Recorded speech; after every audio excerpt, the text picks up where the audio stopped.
Hello everyone, स्वागत है आपका मेरे ऑनलाइन यूट्यूब चैनल संकल्प मैथ क्लासेस में। जूनियर सुपर टेट 2021 के 50 क्वेश्चंस की जो प्रैक्टिस है वो मैं अपने इस चैनल के माध्यम से करवाता हूँ मैथ की, जिसमें हमने 2 टॉपिक कम्प्लीटली डिस्कस कर लिया हुआ है। जिसमें सेकेंड टॉपिक हमारा जो पूर्णांक कोष्ठक एलसीएम और एचसीएफ से रिलेटेड है, इसके जो थ्योरी वाला पार्ट है वो हमने कंप्लीट कर लिया है, यानी फैक्ट हमने इससे रिलेटेड फैक्ट जो है वो हमने डिस्कस कर लिए हैं। हम इस पर बेस्ड कुछ क्वेश्चंस की प्रैक्टिस हमने इसके प्रीवियस लेक्चर से स्टार्ट की थी। आज हम और भी कुछ क्वेश्चंस जो इसी चैप्टर से रिलेटेड है यहाँ पर डिस्कस करेंगे। बेसिकली जो एलसीएम और एचसीएफ से रिलेटेड जो हमारा टॉपिक है उससे रिलेटेड कुछ अच्छे क्वेश्चंस हम यहाँ डिस्कस करेंगे, ठीक है। तो चलिए सबसे पहले हम क्वेश्चंस को देखते हैं। सबसे पहला जो सवाल है हमारा वो यहाँ लिखा हुआ है कि 2 संख्याओं का मासा तथा लासा क्रमशः 8 तथा 48 है। यानी हमें 2 संख्याओं के मासा और लासा के बारे में पता है। फिर बोल रहा है कि यदि इनमें से एक संख्या 24 हो तो दूसरी संख्या क्या होगी। यानी इनमें से एक संख्या अगर 24 है तो दूसरी संख्या क्या होगी। सिंपल सा क्वेश्चन है, ठीक है, बहुत आसान भी है। हमने कल वाली क्लास में यानी जो इसके प्रीवियस लेक्चर था उसमें हमने एक फार्मूला डिस्कस किया हुआ था, जिसके अकॉर्डिंग वहाँ पे क्या था कि 2 संख्याओं का गुणनफल उनके मासा और उन्हीं के लासा के गुणनफल के क्या होता है, बराबर होता है। सेम वही क्वेश्चन यहाँ पर उसी फार्मूले को अप्लाई करके हम इस क्वेश्चन को बड़े आसानी से सॉल्व कर सकते हैं। यानी 2 संख्याओं का जो गुणनफल होता है, अगर मैं यहाँ फार्मूला लिखूँ, हालांकि आपको एग्जाम में फार्मूला लिखने की ज़रूरत नहीं है, आप डायरेक्टली सॉल्व कर सकते हैं। तो 2 संख्याओं का गुणनफल जो होता है, अगर इन गुणनफल में हम इसमें क्या दिया गया है, इनमें से एक संख्या दी गई है और लासा और मासा दिया गया, ठीक है। तो ये बराबर होता है उनके लासा और उनके मासा के गुणनफल के। यानी किसी भी 2 संख्या का गुणनफल उसके उन्हीं संख्याओं के लासा और मासा के गुणनफल के बराबर होता है। अब यहाँ देखिए लासा, यहाँ मासा तथा लासा क्रमशः का मतलब पहले जो लिखा हुआ है वो मासा है और जो दूसरे नंबर पर है वो लासा है। तो इस तरीके से हो जाएगा 48 गुणे और मासा कितना है 8, ठीक है। आपको पता है कि जो गुणा की संक्रिया होती है वो क्रम विनिमय होती है। तो चाहे लासा आगे लिखिए या मासा आगे लिखिए, लासा को पीछे, लासा आगे या मासा को पीछे, गुणनफल पर कोई प्रभाव नहीं पड़ेगा, क्योंकि गुणा की संक्रिया जो होती है वो क्रम विनिमय होती है। तो 48 गुणे 8, और यहाँ पर देखिए 2 संख्याओं का गुणनफल है। आपने पढ़ा था 2 संख्याओं में एक संख्या हमें दी गई है 24, दूसरी संख्या हमें पता करनी है, यानी क्वेश्चन मार्क, यानी हमें इसके प्लेस पर दूसरी संख्या पता करनी है। तो 24 को अगर हम यहाँ पर बीच में बराबर है, बराबर के साइन के दूसरी तरफ भेजेंगे तो ये इधर यहाँ गुणा हो रहा है, दूसरी तरफ जाएगा तो ये क्या करेगा, भाग करेगा। इसका मतलब जो प्रश्नवाचक चिन्ह है इसके स्थान पर हमारा 48 गुणे 8 और बटे कितना हो जाएगा 24। आप सबको पता है कि 24 दूनी 48 होता है और फिर 8 दूनी हो गया 16। इसका मतलब जो दूसरी संख्या है वो क्या है, 16 है। तो ऑप्शन कौन सा सही होगा इसमें से, देखिए option A 48, option B 36, option C 16 और ऑप्शन डी जो है 24 है। तो आपका जो सी वाला ऑप्शन है यानी 16 जिसमें आंसर दिया है, this is a right answer. Okay, very good. चलिए नेक्स्ट क्वेश्चन की तरफ चलते हैं। यहाँ देखिए लिखा है कि 12 के 2 गुणजों का लासा 1056 है। गुणज का मतलब मल्टीपल इंग्लिश में इसको बोलते हैं। जैसे 2 का गुणज आपसे अगर कोई पूछे कि 2 के गुणज क्या है, तो 2 में प्राकृतिक संख्याओं 1, 2, 3, 4 इनसे अगर आप गुणा करेंगे तो जो संख्या मिलेगी, जैसे अगर हमने 2 में 1 का गुणा किया तो हमें 2 मिलता है, 2 में 2 का गुणा करेंगे तो 4 मिलेगा, 2 में 3 का गुणा करते हैं तो 6, 2 में 4 का गुणा करते हैं तो 8। इस तरीके से ये जो संख्याएं हमें मिल रही हैं ये सब की सब 2 की गुणज कहलाएंगी, ठीक है। यानी किसी संख्या में प्राकृतिक संख्याओं से अगर हम गुणा करें, 1, 2, 3, 4, 5, 6, 7, 8, 9, 10 इन संख्याओं से अगर गुणा करें तो जो संख्याएं हमको मिलती जाती है वो सभी संख्याएं शुरुआत में जिस संख्या में हमने गुणा करना स्टार्ट किया था उसकी गुणज होती हैं। तो यहाँ लिखा हुआ कि 12 के 2 गुणजों का लासा, और एक चीज़ और याद रखिएगा कॉमन चीज़, कि किसी भी संख्या के गुणज, देखिए 2 का गुणज 2 है, 2 का गुणज यहाँ 4 भी है, फिर 6 भी है और फिर 8 भी है, ठीक है। तो किसी भी संख्या का गुणज, जैसे यहाँ लिखा है 12 के 2 गुणजों का लासा दिया गया है 1056, और इनमें से एक संख्या आपको 132 है, दूसरी संख्या आपको बतानी है। तो देखिए क्वेश्चन जो है वो पूछने का तरीका केवल चेंज कर दिया गया है, सोल्यूशन आपका इसी तरीके से फाइंड होगा। यहाँ पर मासा ना देकर बोला है 12 के 2 गुणजों, तो गुणज का मतलब क्या होता है, 12 उसमें कॉमन होगा, क्योंकि 12 का अगर गुणज है तो मान लीजिए 12 दूनी 24, 12 तीन 36, यानी 24 और 36 है, ठीक है, वो भी तो 12 का गुणज है। तो इसी तरीके से 12 का गुणज अगर है तो उसमें जो कॉमन होगा, हाईएस्ट जो फैक्टर जो कॉमन है वो क्या है, 12, क्योंकि 12 का गुणज है तो उसमें 12 सब में होगा। जैसे यहाँ 2 के गुणज हैं ये सब, तो 2 सब में है। इसका मतलब 12 का गुणज है तो उसका मासा क्या होगा, 12 होगा। तो इस तरीके से यहाँ पर 12 के दो गुणजों का लासा केवल दिया हुआ है, मासा हमें नहीं दिया हुआ है, तो हम मासा जो है वो हम कॉमन सेंस से समझ जाएंगे कि मासा यहाँ पर क्या है, 12 है। तो इस तरीके से इस सवाल, अगर इस सवाल को हम सॉल्व करेंगे तो मासा जो होगा वो संख्याओं का वो दिया गया है 12, लासा जो है वो संख्याओं का वो है कितना, 1056। इनमें से एक संख्या जो है वो दी गई है कितनी, 132, और फिर हमसे बोला गया है कि दूसरी जो संख्या है, यानी दूसरी संख्या जो है वो फाइंड करके बताओ, यानी उसके आगे क्वेश्चन मार्क है, यानी वो हमें दूसरी संख्या आपको बतानी है।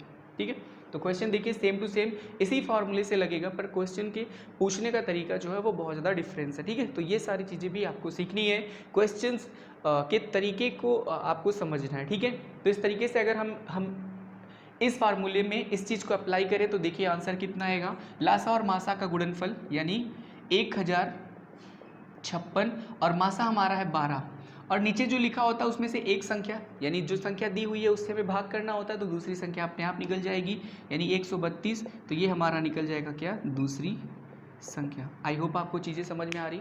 यही फार्मूला हमने अप्लाई किया, दो संख्याओं का गुणनफल बराबर लासा गुणे मासा, मासा और लासा हमें दिया गया है तो उनका गुणा करते हैं। या देखिए एक संख्या जो लिखी हुई होती है उस संख्या को जब हम दूसरी तरफ भेजते हैं तो भाग होता है, इसका मतलब जो संख्या हमें दी गई होती है उससे अगर हम भाग कर दें उनके मासा और लासा में तो हमें दूसरी संख्या बड़ी आसानी से मिल जाती है। तो इस तरीके से ठीक है, अब देखिए यहाँ पर हम 12 से सीधे इसको कैंसिल कर सकते हैं, 12 1 कम 12 हासिल 1, 1 और 2 मिलेंगे तो फिर से मिलना का मतलब है कि 1 और 2 लिखा जाता है। ठीक है, भाग कर रहे हैं हम, तो ये हो जाएगा 12 1 कम 12, तो कुल मिलाकर यहाँ नीचे कितना आएगा, 11। 11 से इसको देखते हैं कैंसिल होता है कि नहीं, तो 11 9 कितना होगा, 99, 99 और 6 105 होगा, 6 और 6 मिलेंगे तो 66। यहाँ पर भाग देते हैं हम, एक चीज़ याद रखिएगा, 1056 इस तरीके से 11 से जब भाग देंगे तो 11 9 हो गया 99, यहाँ बचा 6, फिर जब 6 नीचे आएगा तो ये 66 होगा, 6 और 6 मिलकर 12 नहीं होंगे, 6 और 6 66 वाले सिस्टम। ठीक है, तो इस तरीके से 6 66 हो जाएगा, तो 11 छक्के कितना हो गया, 66, इसका मतलब 96, और यहाँ 1 है तो 96 और 1 का गुणनफल कितना होगा, 96। ठीक है, फार्मूला हमारा वही लग रहा है, दो संख्याओं का गुणनफल बराबर लासा गुणे मासा, क्योंकि यहाँ पर डायरेक्ट बोला नहीं गया था कि मासा क्या है, पर इसने बोला था कि 12 के गुणज, 12 के गुणज का मतलब ये हुआ कि हर एक संख्या में 12 जो होगी वो उनके गुणनखंड के रूप में उपस्थित होगी हाईएस्ट फैक्टर के फॉर्म में। तो इस तरीके से यहाँ पर क्या हो जाएगा, उसका जो गुणनखंड होगा वो आप यहाँ से बड़ी आसानी से निकाल लेंगे। ठीक है, तो 12 आपका मासा हो गया। इस तरीके से 1056 गुणे 12/132, इस तरीके से आपने देखा तो यहाँ पर कितना आ गया, 96। तो आंसर कौन सा होगा, A, B, C या D, तो आपका दें 96, यानी जो C ऑप्शन है this is the correct option. Okay, very good. चलिए नेक्स्ट, दो संख्याएं जो हैं वो 3:4 के अनुपात में है तथा इनका लासा 84 है, इसमें से बड़ी संख्या आपको बतानी है। देखिए संख्याएं जो दी गई हैं वो अनुपात में दी गई हैं, तो हम इसे सॉल्व करने के लिए यहाँ से मैं इसको हटा देता हूँ।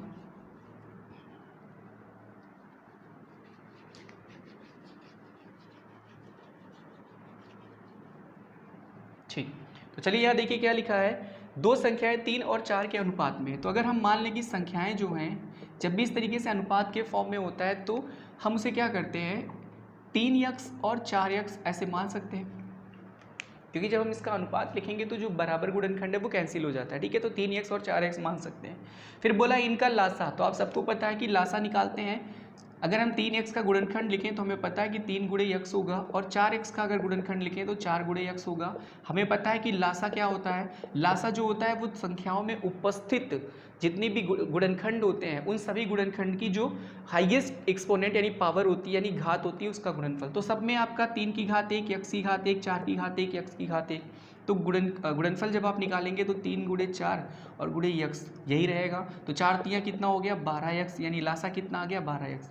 परंतु प्रश्नानुसार लासा आपको दिया गया है, इनका लासा कितना है, 84।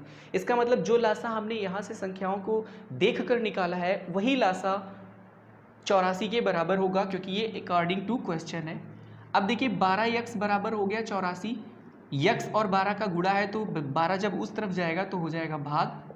अब 12 1 कम 12 और 12 12 से सीधे आपका कट जाएगा, 12 सते 84, यानी 7 दूनी 14, 7 कनन 7वें काट, तो यक्स इज इक्वल्स टू हो गया 7।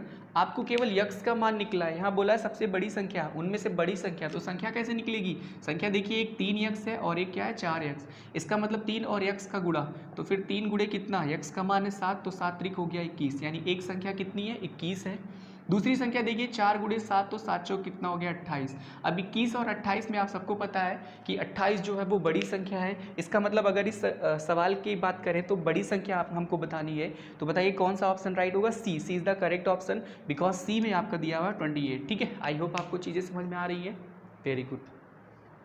चलिए नेक्स्ट देखिए, 29 से बड़ी दो संख्याओं का मासा 29 तथा लासा जो है वो 4147 है, यानी 4147 है, और मासा जो है वो कितना है 29 है, और संख्याएं 29 से बड़ी है। मासा अगर 29 है, मासा अगर 29 है तो इसका मतलब हाईएस्ट कॉमन फैक्टर, यानी जो उन दोनों संख्याओं में जो सबसे अधिक या सबसे उच्च जो उभयनिष्ठ गुणनखंड होगा वो 29 है, उसके अलावा बाकी जितनी भी संख्याएं उसमें होंगी वो अभाज्य होंगी। देखिए कैसे, अगर हम मान लें कि माना जो संख्याएं हैं वो 29 यक्स और 29 वाई है, हम ऐसा क्यों मान सकते हैं? क्योंकि मासा कितना है 29, और मासा अगर 29 है इसका मतलब उसमें जो उभयनिष्ठ उच्च उभयनिष्ठ जो गुणनखंड है वो 29 है, तो अगर हम 29 यक्स का गुणनखंड करें तो 29 यक्स, 29 वाई का गुणनखंड करें तो 29 गुणे वाई, 29 उभयनिष्ठ हो गया, इसका मतलब मासा वही 29 हुआ। तो इस तरीके से सवाल जब हमें इस तरीके से दिए जाएंगे जिसमें हमसे ये बोलेगा कि मासा दिया गया है, तो उस कंडीशन में अगर हमें संख्याएं फाइंड करनी होंगी तब हम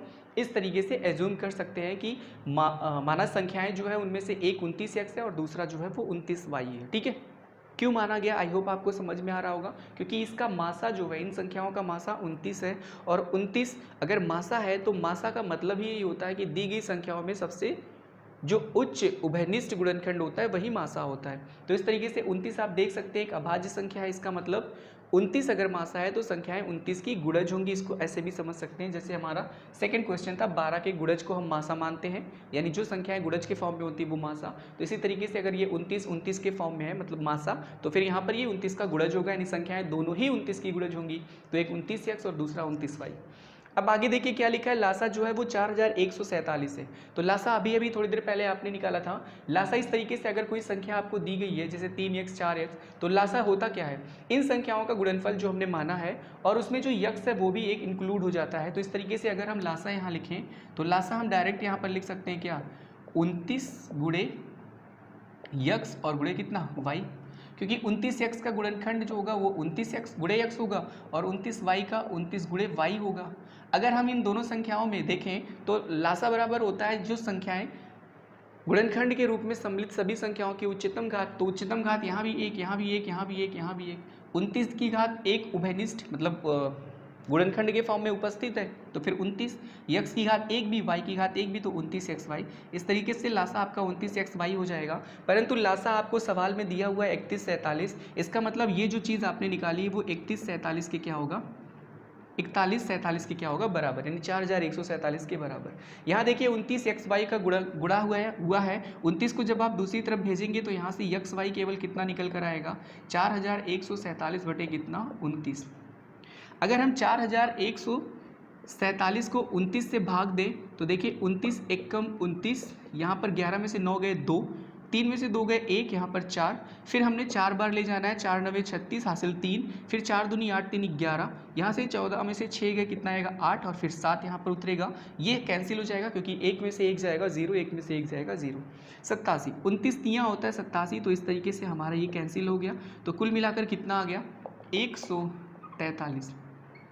अब देखिए 143 का अगर आप अभाज्य गुणनखंड करें तो ये 11 से कैंसिल होता है, तो 11 एकम 11 और 11 13वें, कुल मिलाकर अगर आप 143 का गुणनखंड करें तो 11 एकम 11, 11 तियाँ 33, फिर 13 एकम 13, इसका मतलब 11 गुणे 13 गुणनखंड करना। आई होप आपको समझ में आता होगा। गुणनखंड इस तरीके से किया जाता है, अभाज्य संख्याओं को इधर लिखा जाता है, मैंने आपको बताया है प्रीवियस लेक्चर्स, अगर आपने नहीं देखे तो उसे पहले देखिए। तो इस तरीके से 11 एकम 11, फिर यहाँ बचा कितना एक जब नीचे लिखा गया फिर 3 नीचे आएगा तो फिर 13, तो 13 33 हो गया, यहाँ पर 3 बचा है ना, 11 एकम 11 3 14 होता है, तो 33 हो गया, फिर 11 तिया 33। अब देखिए 11 गुणे 13 यानी यक्स और वाई का गुणनफल जो है वो 11 गुणे 13 है, तो ये दोनों अभाज्य संख्या है। अभाज्य संख्याएं हैं, इसका मतलब यक्स या तो क्या हो सकता है, यक्स या तो 11 हो सकता है या फिर 13 हो सकता है। और अगर यक्स 11 हो गया तो वाई 13 हो सकता है या क्या हो सकता है, अगर यक्स 13 है तो वाई 11 होगा। यही तो हो सकता है, यानी यक्स या तो 11 हो जाए या तो 13 हो जाए, क्योंकि दो ही संख्या है और दो ही संख्याओं का भाज्य गुणनखंड है। तो यक्स या तो 11 हो जाए, यक्स या तो 13 हो जाए। अगर यक्स 11 है तो वाई 13 हो जाएगा, अगर यक्स 13 है तो वाई क्या हो जाएगा 11। तो कुल मिलाकर यक्स और वाई के इस तरीके से मान निकलेंगे। हमें सवाल क्या बोला है, इन संख्याओं का योग कितना है। तो पहले हम संख्याएं निकाल लेते हैं। तो संख्याओं को निकालने के लिए हमें क्या करना होगा, 29 हमारी संख्या है 29 यक्स और 29 वाई के केस में इसको भूलिएगा नहीं, यहाँ तो यक्स और वाई का मान आया है, यहाँ संख्याएं नहीं आई है। 29 यक्स और 29 वाई निकाल लेंगे तब आएगा। तो 29 गुणे 11 या 29 गुणे क्या 13, यही संख्याएं होंगी।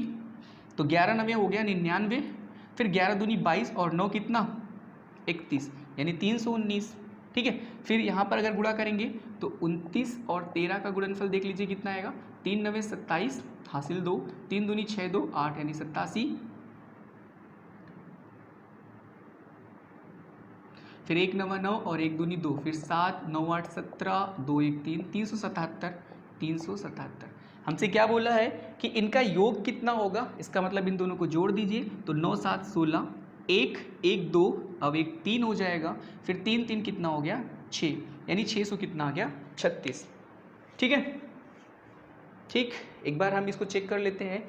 29 और 11 का गुणनफल जो है वो 1 नवे 9, 1 दूनी 2, फिर 1 नवे 9, फिर 1 दूनी 2, यहाँ हो जाएगा 9, फिर 9 2 11, 2 1 3, 319। ठीक है,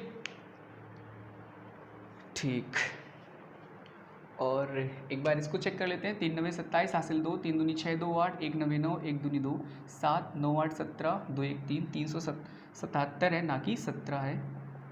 तो 9 7 16, 7 में 1 8 में 1 9, इस तरीके से 696 आएगा। ठीक है, यहाँ पर एक मिस्टेक हो गई थी, ये 77 है, वहाँ 317 हो गया था। तो इस तरीके से 696 आप देख सकते हैं कौन सा ऑप्शन राइट है, बी वाला ऑप्शन करेक्ट है। तो this is a correct option. ठीक है, आई होप आपको चीज़ें समझ में आ रही होंगी। Very good. चलिए एक लास्ट क्वेश्चन जो हमारा है आज के वीडियो के लिए वो है हमारा, एक लास्ट क्वेश्चन है, दो संख्याओं का योग 36 है, इनका मासा 3 तथा लासा 105 है, इन संख्याओं के व्युत्क्रमों का योग कितना होगा। व्युत्क्रम का मतलब उल्टा होता है। देखिए संख्याओं का योग जो है वो 36 दिया गया है, संख्याएं हमें नहीं पता है, इनका मासा दिया गया है। अगर मासा दिया गया है तो इसका मतलब संख्याएं इस मासा की गुणज के रूप में होंगी। अभी तक तो आपको इतना समझ में आ गया होगा। तो अगर 3 यहाँ पर मासा है, इसका मतलब संख्याएं 3 की गुणज में होंगी। तो संख्याएं जो होंगी वो या तो 3 यक्स हो सकती है और 3 वाई हो सकती है। ठीक है, इस तरीके से संख्याएं तो हमने एज्यूम कर ली, यानी मान ली। लासा भी क्या होगा, अगर हम इन दोनों संख्याओं का लासा निकालें तो हो जाएगा 3 गुणे यक्स गुणे वाई। लासा तो यही होगा, क्योंकि 3 यक्स का गुणनखंड 3 गुणे यक्स होगा और 3 वाई का गुणनखंड 3 गुणे वाई होगा। और लासा होता क्या है, लासा बराबर जो भी हमें संख्याएं दी गई हैं उन संख्याओं में उपस्थित जितने भी गुणनखंड होते हैं उनकी जो मैक्सिमम घात होती है, अधिकतम घात जो होती है, बड़ी घात, उसका गुणनफल। तो 3 की घात 1, 3 की घात 1 में 3 की घात 1 ही सबसे बड़ी घात है, तो 3 यहाँ रहेगा, फिर यक्स गुणे वाई। ये सारी चीज़ें हमने प्रीवियस लेक्चर में सीखी हैं। तो 3 गुणे यक्स वाई, और लासा ये हो गया हमारा लासा, ये क्या है लासा, यानी 3 गुणे यक्स गुणे वाई। और लासा यहाँ पर दिया है कितना 105, तो दोनों आपस में बराबर होंगे। 3 यहाँ गुणा हो रहा है, दूसरी तरफ जाएगा तो भाग हो जाएगा, और एक्स वाई का गुणा गुणनफल एक्स वाई लिखेंगे। तो 105 बटे कितना 3, यहाँ 3 त्रिक 9, फिर 3 पचे 15, तो यक्स वाई हो गया कितना 35। फिर से देखिए 35 को हम क्या लिख सकते हैं 5 गुणे 7, यानी अभाज्य संख्याओं के गुणनफल के रूप में लिख सकते हैं। तो यहाँ से भी आपका क्या हो जाएगा, एक चीज़ हमें क्या, इसको ऐसे ही रहने दीजिए ना, हम थोड़ा शॉर्ट फॉर्म में इसको लगा सकते हैं, यानी एक्स वाई बराबर 35। दो संख्याओं का योग 36 दिया हुआ है, यानी इन दोनों संख्याओं का योग भी हमें दिया हुआ है, क्योंकि संख्याएं तो हमने यही मानी है। तो 3 यक्स धन 3 वाई बराबर कितना 36। यहाँ से देखिए अगर हम 3 को कॉमन कर लें तो बचेगा कितना, यहाँ यक्स बचेगा और यहाँ क्या बचेगा वाई। यानी 3 को जब हमने कॉमन किया, कॉमन का मतलब जो उभयनिष्ठ चीज़ है उनको ब्रैकेट के बाहर करिए, तो यहाँ से बचेगा क्या। और जो भी चीज़ उभयनिष्ठ होती है उसे जब हम कॉमन करते हैं तो उनसे हमें क्या करना होता है, हर एक टर्म हर एक पद में भाग करना होता है। तो 3 से जब हम 3x में भाग देंगे तो 3 से 3 को भाग करेंगे तो x का गुणांक यहाँ 1 हो जाएगा। ऐसे ही 3 को 3 से भाग करेंगे तो यहाँ भी y का गुणांक 1 हो जाएगा। x प्लस वाई ब्रैकेट के अंदर रहेगा, 3 बाहर रहेगा और बराबर कितना 36। देखिए 3 और इस ब्रैकेट के अंदर कोई चिन्ह नहीं है तो इसे गुणा मानते हैं, और जब बराबर के दूसरी तरफ कोई संख्या गुणनफल के फॉर्म में है तो जाएगी तो भाग करेगी। ठीक है, तो 36 बटे कितना हो गया 3। अभी देखिए 3 का 3 दूनी 6, तो फिर x प्लस वाई बराबर कितना हो गया 12। ये देखिए इक्वेशन फर्स्ट और ये इक्वेशन सेकंड है। हमने बोला क्या है क्वेश्चन ने कि व्युत्क्रमों का योग कितना होगा। अगर हम इसको इससे भाग कर दें, यानी x प्लस वाई बटे एक्स वाई कर दें तो हो जाएगा कितना 12 बटे 35।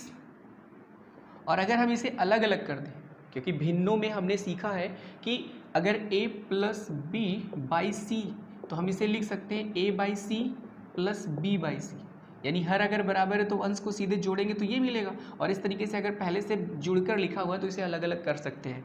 तो फिर यहाँ से ये हो जाएगा x बटे एक्स वाई धन y बटे एक्स वाई और बराबर यहाँ पर कितना 12 बटे 35।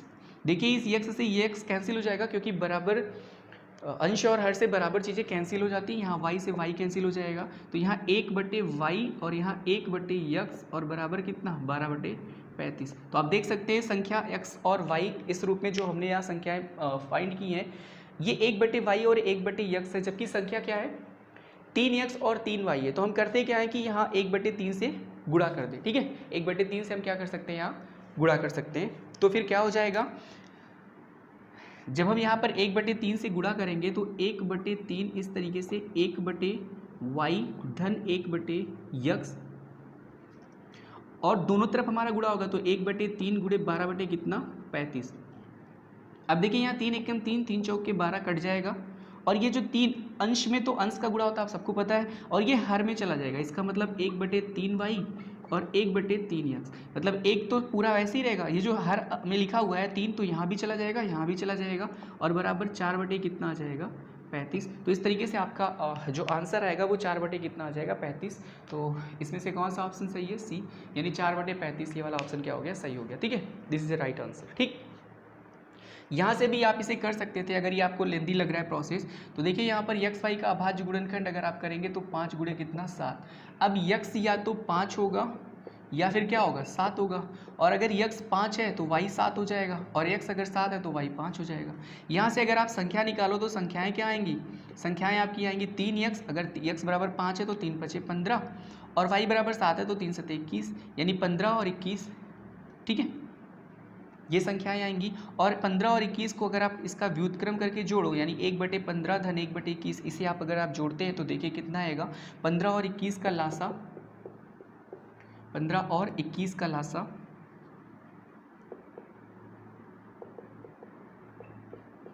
3 × 5 = 15, 3 × 7 = 21, फिर 5 × 1 = 5, 7 आएगा, और फिर नीचे आपका 1 आ गया। तो 5 × 7 = 35 और 35 × 3 यानी 5 × 3 = 15, 7 = 105, 105 आ गया। अब देखिए 15 में हमें 5 × 3 = 15, 7 से गुणा करना होगा, तो ये बन जाएगा कितना, यहाँ लिख देता हूँ, ये बन जाएगा 7, और ये 21 यानी 7 × 3 = 21, तो बचा 5, यानी 5 का गुणा करना होगा तो यहाँ हो जाएगा 5, और पूरे के बटे कितना 105, तो 7 × 5 हो गया 12 बटे 105, कैंसिल करेंगे तो 3 चौके हो गया 12, 3 × 3 = 9, 3 × 5 = 15, तो 4 बटे कितना हो गया 35। इस तरीके से भी आप इसे सॉल्व कर सकते हैं। ठीक है, ठीक, तो आई होप आपको ये चीज़ें समझ में आ रही हैं। आप 1-2 बार इसकी प्रैक्टिस करेंगे तो ईजिली आप इसे सॉल्व कर पाएंगे। ठीक है, ठीक, आज के लेक्चर में इतने ही क्वेश्चन को सॉल्व करते हैं। नेक्स्ट वीडियो लेक्चर में हम कुछ और क्वेश्चंस की प्रैक्टिस करेंगे। तो मिलते हैं अपने नेक्स्ट वीडियो में, तब तक के लिए धन्यवाद।